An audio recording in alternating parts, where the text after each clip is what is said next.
नमस्कार, मैं हूं अंकुर और आप देख रहे हैं सत्य हिंदी का न्यूज बुलेटिन। एक नजर अब तक की सुर्खियों पर। शुक्रवार को वक्फ संशोधन विधेयक पर जेपीसी की बैठक में हंगामे के बाद विपक्षी नेताओं को दिन भर के लिए निलंबित कर दिया गया। न्यूज एजेंसी एनआई के मुताबिक निलंबित विपक्षी सांसदों में कल्याण बनर्जी, असदुद्दीन ओवैसी समेत 10 लोग शामिल हैं। इस पर कांग्रेस सांसद और जेपीसी मेंबर इमरान मसूद ने न्यूज एजेंसी एनआई से बातचीत करते हुए कहा, बहुत जल्दबाजी कर रहे हैं, ये बस तमाशा बना रहे हैं। इस मामले को लेकर वो सीरियस नहीं है। उन्होंने कहा कि हम सभी लोग एक ही बात कह रहे थे कि 27 जनवरी को होने वाली बैठक को 31 जनवरी को कर लीजिए। टीएमसी सांसद कल्याण बनर्जी ने जेपीसी बैठक में इमरजेंसी जैसे हालात का आरोप लगाया। पत्रकारों से बात करते हुए कल्याण बनर्जी ने कहा, हम लोगों ने बार बार कहा ये मीटिंग 30 से 31 जनवरी को कराया जाए, लेकिन उन्होंने नहीं सुना। जब हम कल रात में दिल्ली पहुंचे, बैठक का एजेंडा बदल दिया गया। पहले हमें बताया गया कि बिंदुवार बात होगी, जो कुछ अंदर हुआ वो इमरजेंसी कार्यवाही जैसा है। वो दिल्ली के चुनाव की वजह से जल्दबाजी कर रहे हैं, ये राजनीति से प्रेरित है। चेयरमैन किसी की नहीं सुनते हैं, ये जिम्मेदारी जैसा है। वो विपक्षी नेताओं को कोई सम्मान नहीं देते हैं।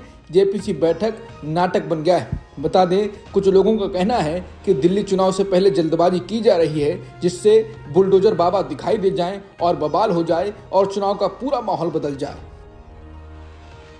जेपीसी बैठक में हंगामे के बाद विपक्षी नेताओं के निलंबित किया गया और विपक्षी नेताओं ने आरोप भी लगाए। इस बीच वक्फ संशोधन बिल पर बनी जेपीसी के अध्यक्ष और बीजेपी सांसद जगदम्बिका पाल ने कहा है कि कल्याण बनर्जी ने मेरे खिलाफ असंसदीय शब्दों का इस्तेमाल किया और मुझे गालियां दी। उन्होंने कहा कि मैं उनसे अनुरोध करता रहा कि उन लोगों को बोलने दें जिन्हें आमंत्रित किया गया है। हमने सदन को बार बार स्थगित किया, लेकिन विपक्षी सांसद नहीं चाहते थे कि बैठक जारी रहे। उन्होंने आगे कहा, इसलिए मुझे लगता है कि मजबूर होकर निशिकांत दुबे ने प्रस्ताव किया और उस पर सभी ने अपनी सहमति जता दी।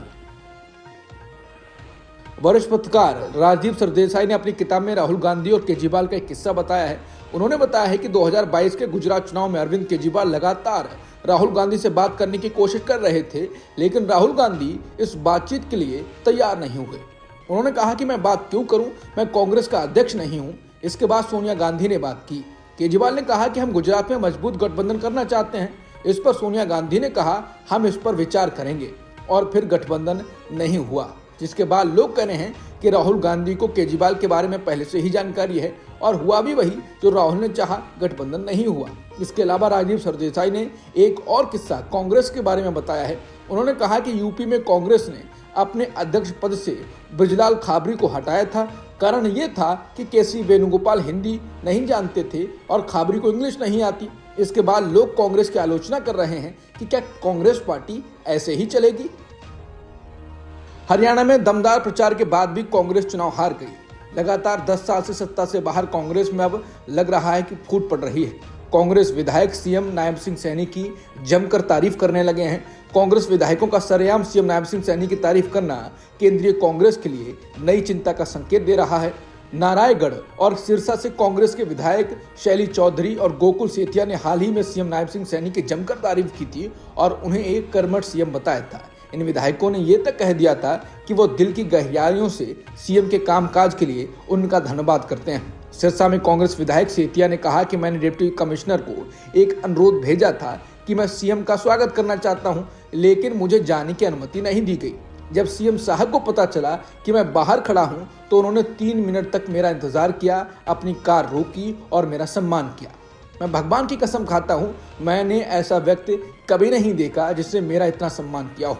इतनी तारीफों के बाद ये अटकलें और तेज हो गई हैं कि कुछ कांग्रेस नेता बीजेपी में जाने की सोच रहे हैं। हालांकि विधायकों और बीजेपी नेताओं ने इस तरह के अटकलों से साफ इनकार कर दिया है। बता दें, कांग्रेस के भीतर दरार हाल ही में तब सामने आई जब पार्टी ने 5 फरवरी को होने वाले दिल्ली चुनावों के लिए स्टार प्रचारकों की सूची से हुड्डा और हरियाणा कांग्रेस प्रमुख उदय भान का नाम हटा दिया। उदय भान कांग्रेस पार्टी में हुड्डा गुट के बड़े नेता माने जाते हैं। ऐसे में सीएम सैनी की कांग्रेस विधायकों द्वारा जारी तारीफ और कांग्रेस के स्टेट यूनिट में कई गुटों में बंटना केंद्रीय कांग्रेस के लिए भी टेंशन की बात हो सकती है। शिवसेना यूबीटी के सांसद संजय राउत ने अपने बयान से महाराष्ट्र की सियासत में हलचल पैदा कर दी है। उनका कहना है कि महाराष्ट्र में अब 2 नहीं बल्कि 3 डिप्टी सीएम होने वाले हैं। उद्धव ठाकरे के नेता ने दावा भी किया है कि नया डिप्टी सीएम एकनाथ शिंदे की शिवसेना से ही कोई नेता होगा। उन्होंने कहा कि शिंदे गुट में एक नए नेतृत्व का उदय होने वाला है। संजय राउत ने कहा कि बीजेपी ने शिंदे को हटाने की योजना तैयार कर ली है। शिंदे इस बात को लेकर बार बार परेशान होते रहते हैं और इस वजह से बार बार सतारा में अपने गृहनगर चले जाते हैं। संजय राउत ने एकनाथ शिंदे पर निशाना साधते हुए कहा, ये लाचार और डरपोक लोग हैं, ये ईडी और सीबीआई के डर से भाग गए थे। मोदी शाह इनको भी नहीं छोड़ेंगे। जल्द ही महाराष्ट्र को नया डिप्टी सीएम मिलने वाला है और वो शिंदे की पार्टी से ही होगा। बस देखते रहिए क्या होता है। बता दें, चुनाव के बाद शिंदे को सीएम पद से हटाकर डिप्टी सीएम बना दिया गया। हालांकि शिंदे नाराज होते रहे, अपने गांव जाते रहे, लेकिन बात नहीं बनी। इसके बाद फडणवीस ने शिंदे की एक योजना की समीक्षा और जांच के भी आदेश दिए। इसके अलावा हाल ही में फडणवीस सरकार ने गार्जियन मिनिस्टर्स की लिस्ट जारी की थी, जिसके तहत कैबिनेट मंत्रियों को जिलों का गार्जियन मिनिस्टर बनाया गया था। एकनाथ शिंदे की शिवसेना ने अपने लिए रायगढ़ और नासिक जिले की मांग की थी, लेकिन सीएम फडणवीस ने इस मांग को नजरअंदाज कर दिया, जिससे एकनाथ शिंदे नाराज हो गए थे। और अब राउत कह रहे हैं कि शिंदे को बीजेपी हटाने जा रही है, उनके ही शिवसेना से किसी और को ऊपर उठाया जाएगा। देश भर में अमूल दूध ₹1 सस्ता हो गया है। Gujarat cooperative milk marketing federation के मैनेजिंग डायरेक्टर जयंत मेहता ने कहा है कि अमूल गोल्ड, अमूल शक्ति और अमूल फ्रेश की कीमतें घटाई गई हैं। नई कीमतें आज यानी 24 जनवरी से ही लागू कर दी गई हैं। अभिनेता सैफ अली खान पर हुए हमले के मामले में अभियुक्त मोहम्मद शरीफुल इस्लाम शहजाद की पुलिस हिरासत 29 जनवरी तक बढ़ा दी गई है। न्यूज एजेंसी पीटीआई और एएनआई के मुताबिक मुंबई की एक अदालत ने आरोपी की पुलिस हिरासत बढ़ाई है। इससे पहले भी अभियुक्त की पुलिस हिरासत बढ़ाई गई थी। मुंबई पुलिस ने आरोपी को गिरफ्तार करने के बाद कहा था कि वो बांग्लादेशी हो सकता है। कांग्रेस ने आज पीएम मोदी को देश की अर्थव्यवस्था पर जमकर घेरा। कांग्रेस नेता सुप्रिया सुले ने प्रेस कॉन्फ्रेंस कर कहा कि मैं आज अपने साथ मैग्नीफाइंग ग्लास लेकर आई हूँ। इसी से ढूंढ रही हूँ कि रुपया कहाँ तक गिरता चला गया। इसी के साथ ये भी ढूंढ रही हूँ कि प्रधानमंत्री की गरिमा कहाँ तक गिरी है। आज रुपया ढूंढने पर भी नहीं मिल रहा है, गिरता ही चला जा रहा है, संभाले नहीं संभल रहा। रुपया 87 पर गोते लगाने को तैयार है। पीएम मोदी को कोई बताए कि रुपए से सेंचुरी नहीं लगवानी है, रुपए को संभालना है। कांग्रेस ने कहा कि एक बड़े महान अर्थशास्त्री ने कहा था, जैसे जैसे रुपया गिरता है प्रधानमंत्री की प्रतिष्ठा गिरती है। सुना है प्रधानमंत्री आवास पर खुदाई चल रही है और ढूंढा जा रहा है कि प्रधानमंत्री की प्रतिष्ठा आखिर कौन से गड्ढे में जाकर गिर गई है। ऐसा इसलिए क्योंकि रुपया अपने सबसे निचले स्तर पर 87 पार लगाने की कोशिश में है। जब नरेंद्र मोदी 2014 में भारत के प्रधानमंत्री बने थे, तब हमने उन्हें रुपया 58 पर दिया था, यानी उस समय $1 की कीमत 58 रुपए थी। मई 2014 में $1 58 रुपए था। जनवरी 2025 में $1 87 रुपए। अकेले नरेंद्र मोदी ने रुपए को 50% डुबो दिया है। वो लगातार रुपए को पतला करते जा रहे हैं। हालात ये हैं कि रुपए को बचाने के लिए आरबीआई ने पूरी ताकत लगा दी है। सितंबर 2024 में विदेशी मुद्रा भंडार $704 बिलियन था। रुपए को बचाने के लिए उसमें से लगभग $80 बिलियन खर्च कर दिए गए, मतलब करीब 6,83,000 करोड़ रुपए खर्च किए गए, लेकिन रुपया संभाले नहीं संभल रहा है। कांग्रेस नेता सुप्रिया सुले ने रुपए गिरने से आम आदमी को क्या क्या नुकसान होगा वो बताया। उन्होंने कहा कि जो लोग गूगल कर अर्थशास्त्र के नए नए विशेषज्ञ बने हैं, वो आपसे कहेंगे कि रुपए गिरने में कौन सी बड़ी बात है। तो मैं उन सबको बता दूं कि रुपया कमजोर होने का मतलब है आयात की लागत बढ़ रही है, मतलब विदेश से आने वाला सामान ज्यादा कीमत पर देश में आएगा, जिससे लोगों को सामान महंगे दाम पर मिलेगा। जैसे जैसे तेल महंगा होगा, सब्जी, फल, अंडा, दूध समेत कई चीज़ें महंगी होंगी। इस महंगाई को कंट्रोल करने के लिए आरबीआई ब्याज दर बढ़ाएगा, जिससे लोन पर ली गई सामानों की किस्त बढ़ जाएगी, मतलब घर, गाड़ी या पढ़ाई के लोन की किस्तें ज़्यादा देनी पड़ेंगी। बता दें, रुपया ही नहीं, विदेशी कंपनियां भी भारत से पैसा निकाल रही हैं और देश की कंपनियां विदेशों में ज़्यादा निवेश कर रही हैं। जीडीपी की हालत भी नाजुक है। मध्य प्रदेश के सिंगरौली जिले में एक नया चम्मच घोटाला सामने आया है। यहाँ महिला बाल विकास विभाग ने आंगनबाड़ियों के लिए चम्मच, सर्विंग चम्मच और जग खरीदे थे। इनमें एक चम्मच 810 रुपए में और एक जग 1247 रुपए में खरीदा गया। ये किसी और के लिए नहीं बल्कि आंगनबाड़ियों के लिए खरीदे गए। महिला बाल विकास विभाग की ओर से आंगनबाड़ियों के लिए 5 करोड़ रुपए के चम्मच, सर्विंग चम्मच और जग खरीदे गए। इन बर्तनों का टेंडर जय माता दी कॉरपोरेशन को दिया गया। हालांकि जब बर्तन की दुकान चला रहे एक दुकानदार से चम्मच की कीमत पूछी गई तो उन्होंने भी एक चम्मच की कीमत 5 से 50 रुपए तक बताई।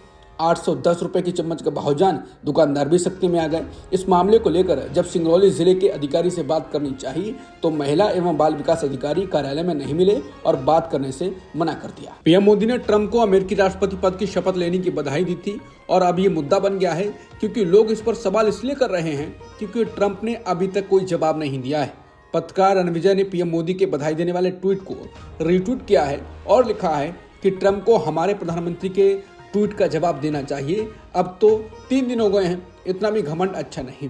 बता दें पीएम मोदी को शपथ ग्रहण समारोह में नहीं बुलाया गया था, जबकि इटली और बाकी कई देशों के राष्ट्राध्यक्षों को बुलाया गया था और कई ऐसे फैसले लिए जो भारत के लिए मुसीबत पैदा करेंगे और भारत समेत देशों को धमकी भी दी कि अगर कोई अपनी नई करेंसी बनाने की सोच रहे हैं तो उन पर 100% ट्रेड टैरिफ लगाया जाएगा। हालांकि गोदी मीडिया के एंकर अमेरिका पहुंचकर भी मोदी कर रहे थे। उनका कहना था कि ट्रंप ने पीएम मोदी को इसलिए नहीं बुलाया क्योंकि भीड़ काफी थी और वो अलग से स्पेशल भोज पर बुलाएंगे। कहीं ना कहीं खुश करने का गोदी मीडिया रास्ता ढूंढ ही लेता है। जिस एंकर ने ये बात कही उसका मजाक भी बनाया जा रहा है। लोग कह रहे हैं कि गोदी मीडिया ये बताने से चूक गया कि ट्रंप का दोबारा शपथ ग्रहण कराया जाएगा जिसमें मोदी को अलग से बुलाया जाएगा। अमेरिका के नए राष्ट्रपति बने ट्रंप अब क्या पूर्व राष्ट्रपति जो बाइडेन को जेल भी भेज सकते हैं? ट्रंप ने कहा है कि बाइडेन को अपने आप को भी माफ कर देना चाहिए था अपने परिवार के साथ, लेकिन वो ऐसा करना भूल गए और अब ट्रंप ने कहा है कि जो बाइडेन की जांच होनी चाहिए। ट्रंप ने ये नहीं बताया कि पूर्व राष्ट्रपति ने क्या अपराध किए होंगे, केवल इतना कहा कि जैसे मैंने दोबारा चुने जाने से पहले तक कानूनी जांच का सामना किया, अब उन्हें भी करनी चाहिए। ट्रंप ने फॉक्स न्यूज से कहा कि मैं 4 साल तक नरक से गुजरा, मैंने लाखों डॉलर की कानूनी फीस खर्च की और मैं जीत गया। ट्रंप ने अपने परिवार के कई लोगों के साथ साथ राजनीतिक सहयोगियों को क्षमा देने के लिए बाइडेन को फटकार लगाई। इसके साथ ही ट्रंप ने कहा कि मजेदार बात यह है, शायद दुख की बात है कि उन्होंने खुद को माफ नहीं किया। ट्रंप की यह धमकी उनके सहयोगी के बाइडेन पर हमले के बाद आई है। इससे पहले हाउस स्पीकर माइक जॉनसन ने कहा था कि पूर्व राष्ट्रपति जो बाइडेन द्वारा अपने परिवार के लोगों को अंतिम समय में माफ किया जाना चौंकाने वाला और घृणित था। जॉनसन ने कहा कि बाइडेन परिवार अपराधी नहीं है तो माफी क्यों देनी पड़ी।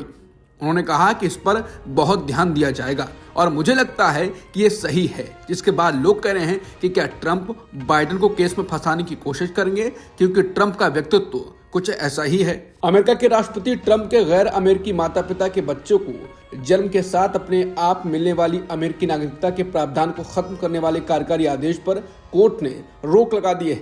अमेरिका के सिएटल में स्थित फेडरल कोर्ट के जज ने ये रोक अस्थायी तौर पर लगाई है। कोर्ट में अमेरिका के 4 राज्यों ने बच्चों को जन्म के साथ अपने आप मिलने वाली अमेरिकी नागरिकता के प्रावधान को खत्म करने के ट्रंप के कार्यकारी आदेश पर रोक लगाने की मांग की थी। अमेरिकी कानून विभाग के वकील ने ट्रंप के आदेश के पक्ष में दलील दी तो जज ने सवाल किया, क्या ये संवैधानिक है? बता दें ट्रंप ने राष्ट्रपति का पदभार संभालने के बाद में उन्होंने बर्थराइट सिटीजनशिप को खत्म करने के लिए एक एग्जीक्यूटिव ऑर्डर साइन किया था। अगले महीने तक ऐसे लोगों को अमेरिका की नागरिकता छीनने का डर सता रहा था जिनके पास माँ बाप के अमेरिकन ना होने के बाद भी जन्म के आधार पर अमेरिका की नागरिकता है। हालांकि कोर्ट ने ट्रंप के आदेश को साफ तौर पर असंवैधानिक करार दिया है।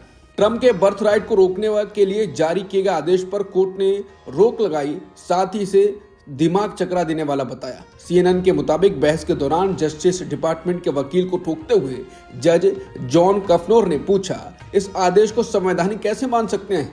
ये दिमाग चकरा देने वाला है, ये साफ तौर पर असंवैधानिक आदेश है।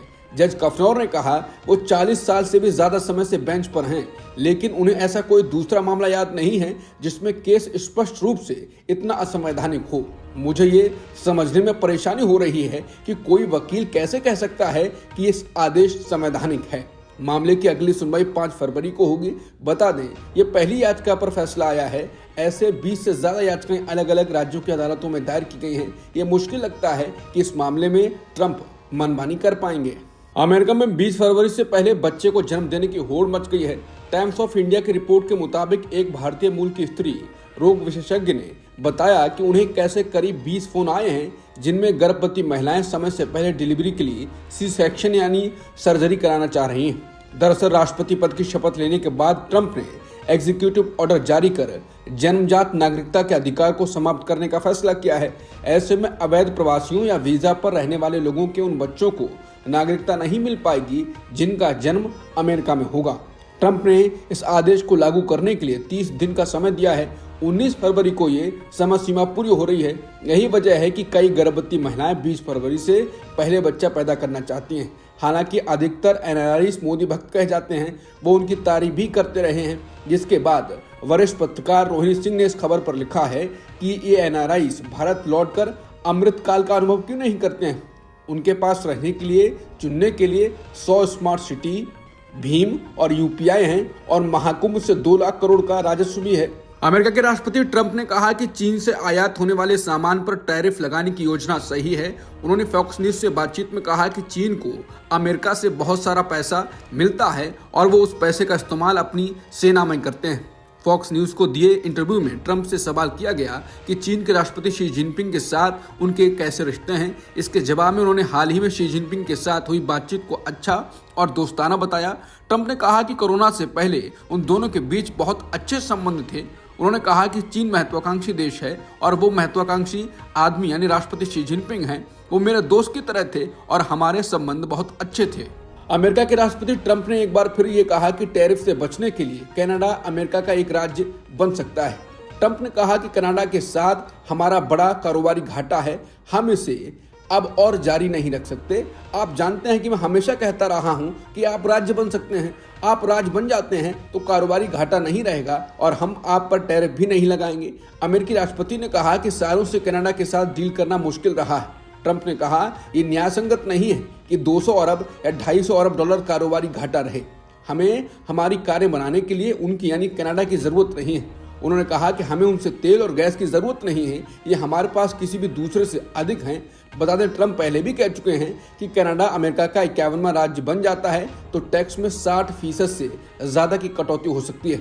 ट्रंप ने हाल ही में कहा है कि जब तक अमेरिकी सीमाओं के पार से अवैध प्रवासियों और गैर कानूनी तरीके से बनाई फेंटेनल का देश में आना बंद नहीं हो जाता है, तब तक कनाडा से आने वाले सामान पर 25% टैरिफ लगेगा।